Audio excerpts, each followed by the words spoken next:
Sa Bacnan Elementary School sa Dakbayan sa Mandawi, nasugat ang problema sa unang adlaw sa pagbukas sa klase ang pagdasok sa mga ginikanan o mga estudyante nga nag-aabot sa school campus.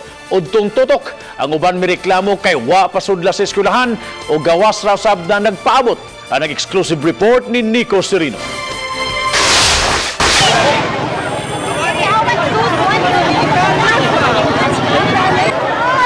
Mag-alas 12 kaganihang udto, kini ang among naabtan sa gawa sa Paknaan Elementary School. Nagbagulbol ang pipila ka mga ginikanan, gumikan sa kahuot ug pagpunsisok sa mga tao. Halos maokupar na ang katunga sa kalsada sa pareho nga mga ginikanan ug mga estudyante maong na traffic sab ang dapit.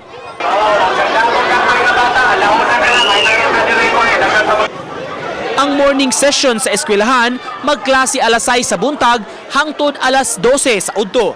Samtang alas 12 sa udto hangtod sa alas 6 sa gabii ang afternoon session. Mao nga mag-abot gyud ang bulog sa mga tao matag udto.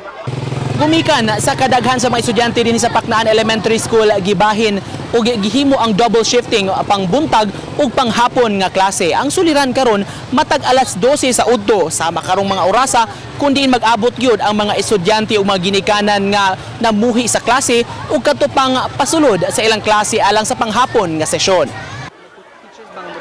Nang reklamo ang mga ginikanan nga wa sila pasudla sa eskwelahan bisan unang adlaw pa sa klase. At todog magkuha. Kaya magkakuan siya sa uman. Tapon ng bata. Sa mga karon, di kita kakita kay pagwason man ginikan na rin kumahan. Oo.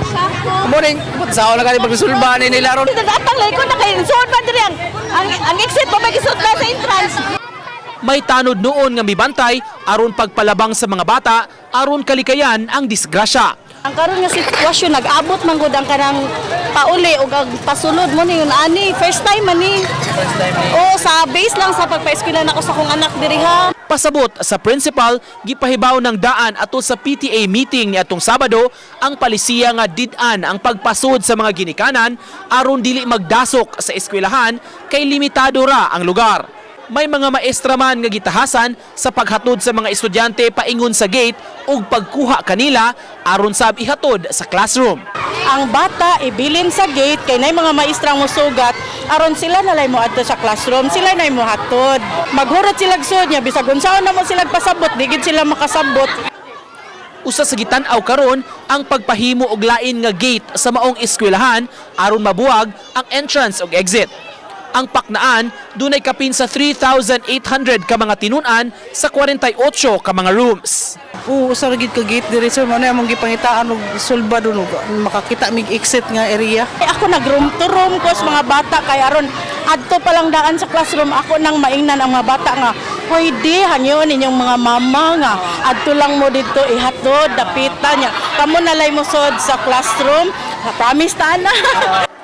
Uban ni Clans Gabutin, Nico Sereno, Balitang Bisdak.